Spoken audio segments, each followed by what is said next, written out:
আমরা আরপিও অনুযায়ী নির্বাচন কমিশনে দল নিবন্ধনের শর্তসমূহ পূরণ করে আমাদের দল নিবন্ধনের আবেদন আমরা এইমাত্র দাখিল করেছি।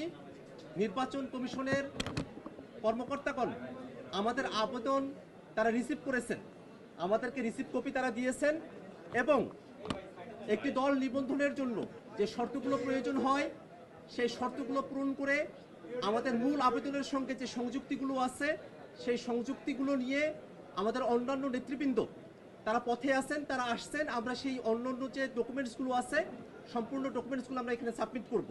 জাতীয় নাগরিক পার্টি এনসিপি জনগণের দল হিসেবে, জনগণের পক্ষের শক্তি হিসেবে অভ্যুত্থানকে ধারণ করে বাংলাদেশে যে নতুন রাজনীতি চর্চা করতে চেয়েছে সেই রাজনীতির ডাকে সাড়া দিয়ে সারা দেশের মানুষের এনসিপির সঙ্গে যুক্ত হয়েছেন।